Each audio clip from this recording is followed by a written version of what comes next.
സ്വത്തിൻ്റെ ട്രാൻസാക്ഷൻ എന്നൊക്കെ പറയും. ഇന്നൊരു സെക്കുലർ കമ്മ്യൂണിറ്റിയിൽ അതിൻ്റെ ഒരു ആവശ്യമേ ഇല്ല. കല്യാണം എന്ന് പറയുന്നത് ഈ സോക്കോൾഡ് കാണുന്ന കല്യാണം മതപരമായിട്ടുള്ള ഒരു ചടങ്ങാണ്. ആ മതപരമായിട്ടല്ലാതെ ഒരു സെക്കുലർ കൺട്രിയിൽ എന്താണ് രണ്ടുപേർക്ക് ഒന്നിച്ച് ജീവിക്കണമെങ്കിൽ ലിവിങ് ടുഗദർ ആണെങ്കിലും അതിനകത്തൊക്കെയുള്ള ലീഗൽ പ്രൊട്ടക്ഷനും സ്വത്തിൻ്റെ പ്രൊട്ടക്ഷനും അത് മാരേജ് നമുക്ക് രജിസ്റ്റർ ചെയ്യാം. എഗ്രിമെൻറ്റ് രജിസ്റ്റർ ചെയ്തുകൊണ്ട് നമ്മൾ കാണും സോ കോൾഡ് മാരേജ് എന്ന് വേണേൽ പറയാം. അത് ഒരു മതത്തിൻ്റെയോ റിലീജിയൻ്റെയോ ഇതൊന്നുമില്ലാതെ സ്വത്തിൻ്റെ പ്രൊട്ടക്ഷൻ കിട്ടാനൊരു മാർഗ്ഗം അപ്പുറത്തുണ്ട്. അതവിടെ നിൽക്കുന്ന സമയത്ത് ഈ ആർഭാടം കാണിച്ചുള്ള കല്യാണം ഒരു ഫ്രീ തിങ്കർ എന്നുള്ള രീതിയിൽ നോക്കുന്ന സമയത്ത് ഈ കല്യാണം എന്ന് പറഞ്ഞ മതപരമായ ചടങ്ങിനകത്തുള്ള പ്രശ്നങ്ങളുണ്ട്. സോഷ്യലി അതുണ്ടാക്കുന്ന ചില ഇഷ്യൂസുണ്ട്. എന്താണെന്ന് ചോദിച്ചാൽ നിങ്ങൾ കാണിക്കുന്ന പലതും റിപ്പീറ്റ് ചെയ്യാനായിട്ട് സമൂഹത്തിലെ മറ്റു പലരും ശ്രമിക്കുകയും അവരുടെ ജീവിതം മറ്റു പലരുടെയും ഡിസാസ്റ്ററിലാവുകയും അല്ലെങ്കിൽ മറ്റു പലരുടെ സന്തോഷം നശിപ്പിക്കുന്ന അവസ്ഥയും ഇതുണ്ടാകാനുള്ള സാധ്യത. അപ്പം ആസ് എ സോഷ്യൽ ഈവിളാണിത് ഈ കാണുന്ന മാരേജ് എന്ന് പറയുന്ന സിസ്റ്റം. അത് ഒരു ഫ്രീ തിങ്കർ ചിന്തിക്കുന്ന ഒരു ഫ്രീ തിങ്കർ ആണെങ്കിൽ ആ ഫ്രീ തിങ്കറിൻ്റെ സ്റ്റാൻഡിൽ നിന്ന് ചിന്തിക്കുന്ന സമയത്ത് ഇതിനകത്ത് ഇങ്ങനെയുള്ള തൊങ്ങലുകളും പൊടിപ്പുല്ലും തൂവലുകളും അവോയ്ഡ് ചെയ്യപ്പെടേണ്ടത് തന്നെയാണ്.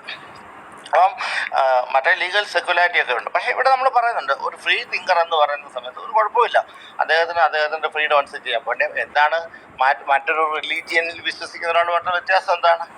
ഇവിടെ ഫ്രീ തിങ്കർ എന്ന് പറഞ്ഞ് പ്രിവിലേജായിട്ട് ഒക്കെ അല്ല ഞങ്ങൾ സംതിങ് ഡിഫറെൻ്റ് എന്ന് പറയുന്നവരും അപ്പുറത്തെ മതത്തിൽ ജീവിക്കുന്ന ഒരാളുമായിട്ട് അവിടെ ഒരു വ്യത്യാസമൊന്നുമില്ല. അപ്പോൾ അതങ്ങ് ആക്സെപ്റ്റ് ചെയ്താൽ മതി. ഫ്രീ തിങ്കർ എന്നുള്ള ഇത് വെച്ച് ഈ പൊഴുത്തിലും തെങ്ങലും അല്ലെങ്കിൽ കാവടിയും കൊണ്ട് നടക്കണ്ട, കാവടി അങ്ങ് താത്ത് വെക്കുക.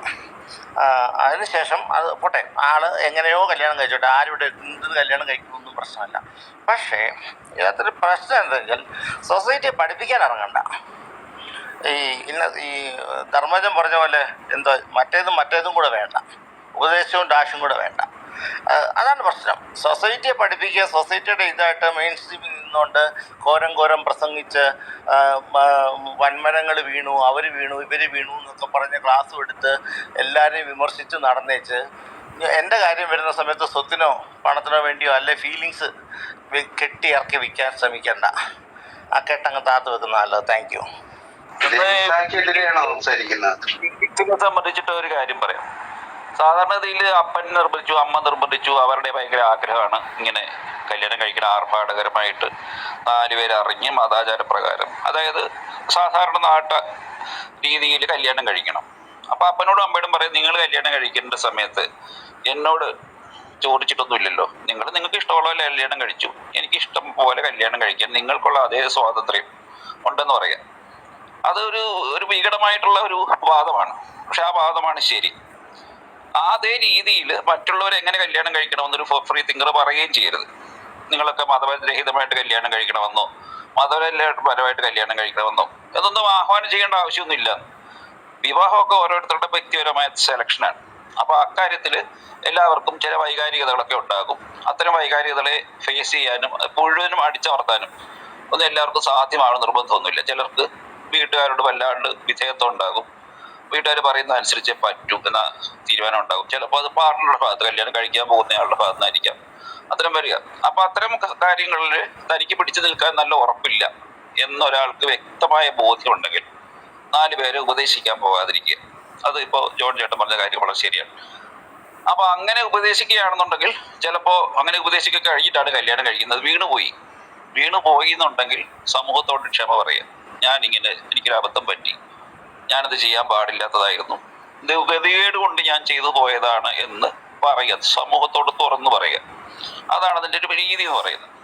അപ്പോൾ ഇവിടെ ഈ മറ്റുള്ളവർ തീരുമാനിക്കണം തൻ്റെ വിവാഹം എന്ന് പറയുന്നത് ഈ പറഞ്ഞ ഏഷ്യൻ ആഫ്രിക്കൻ രീതിയാണ്. അത് ഒരു ഗുണപരമായ രീതി അല്ല എന്നാണ് സാധാരണ ഫ്രീ തിങ്കേഴ്സ് പറയുക.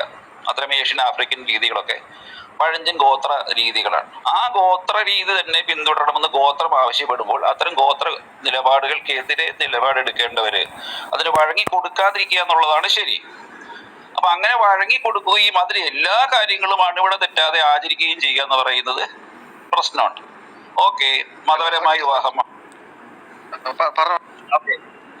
ഓക്കെ, ഇനി മക്കളുടെ കേസ് വരുമ്പോൾ ഇതേ പ്രശ്നമാണ്. ഒരു മകളുണ്ട്, മതപരമായ വിവാഹം കഴിക്കണമെന്ന് ആ കുട്ടി അല്ലെങ്കിൽ യുവതി ആരും ആയിക്കോട്ടെ, അപ്പം മതവിശ്വാസിയാണെന്നും കൂടി ഇരുന്നോട്ടെ, മതപരമായ രീതി വിവാഹം കഴിക്കണം എന്ന് താല്പര്യപ്പെടുന്നു.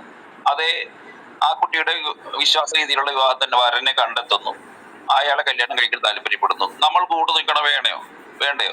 ഓക്കെ, വിവാഹത്തിന് നമ്മൾ ഓക്കെയാണ്. പക്ഷെ അതിന് മതപരമായ ചടങ്ങുകളിലൊക്കെ നമ്മൾ പാർട്ടിസിപ്പേറ്റ് ചെയ്തിട്ട് തന്നെ ആ കല്യാണം നടത്തി കൊടുക്കണം എന്ന് ഇന്നത്തെ കാലത്തൊരു നിബന്ധനയില്ല. നിങ്ങൾക്ക് കല്യാണം കഴിക്കണമെങ്കിൽ കല്യാണം കഴിച്ചോളുക, അതിൽ എന്നെയും കൂടെ വലിച്ചഴിക്കരുത് എന്ന് ഏത് മകനോടും മകളോടും സഹോദരനോടും സഹോദരിയോടും അപ്പനോടും അമ്മയോടും പറയാനുള്ള കാര്യത്തെ നേടിയെടുക്കാനായിട്ട് പറ്റുമെങ്കിൽ നേടിയെടുക്കുക. അതൊരു ഫ്രീ തിങ്കറുടെ ചുമതലയാണ്. സ്വന്തം ജീവിതം കരുപ്പിടിപ്പിക്കുക, സ്വന്തം കാലിൽ നിൽക്കാനായിട്ടുള്ള കാര്യത്തെ നേടുക, എന്നിട്ട് ഈ സമൂഹത്തിന്റെ ആചാരങ്ങൾക്കെതിരെ തുറന്ന് സംസാരിക്കുക. അത്രേ ഉള്ളൂ. ഇതില് ഒറ്റൊരു കാര്യം പറയാം. ഇപ്പൊ ഷിഹാബുദ്ദീൻ പറഞ്ഞ സംഭവത്തില് ഞാനൊരു പെണ്ണിനെ കല്യാണം കഴിക്കാം, പെണ്ണ് വൻ വിശ്വാസിയാ, എനിക്ക് വിശ്വാസമില്ല, അപ്പൊ ഒരു രക്ഷയില്ല, പെണ്ണ് വല്ല നേർച്ചയുണ്ടെന്ന് കൂട്ടിക്കോ. അവിടെ ആകെ നടക്കാവുന്ന കാര്യം എന്താ വെച്ചാൽ അപ്പൊ എനിക്ക് മതം വേണ്ട, പക്ഷെ മതത്തിൽ ചടങ്ങാട്ടോ ഞാൻ പറയുന്നത്. അങ്ങനെയാണെങ്കിൽ അപ്പോൾ ലാസ്റ്റ് ഓപ്ഷൻ എന്താ? ആ കല്യാണം കഴിക്കാതിരിക്കാനുള്ള ഓപ്ഷനാ. ലാസ്റ്റ് അവിടെ എത്തും. അതിന് പകരം അങ്ങോട്ടും ഇങ്ങോട്ട് കോംപ്രമൈസ് ചെയ്യുന്നതോട് തെറ്റില്ല എന്നുള്ളൊരു കാര്യമാണ് ആക്ച്വലി ഞാൻ പറഞ്ഞത്. അത് അവിടെ ചെയ്യുമ്പോൾ എന്തോ മോശക്കാരൻ, അത് പ്രീച്ച് ചെയ്ത വിഷയമല്ല.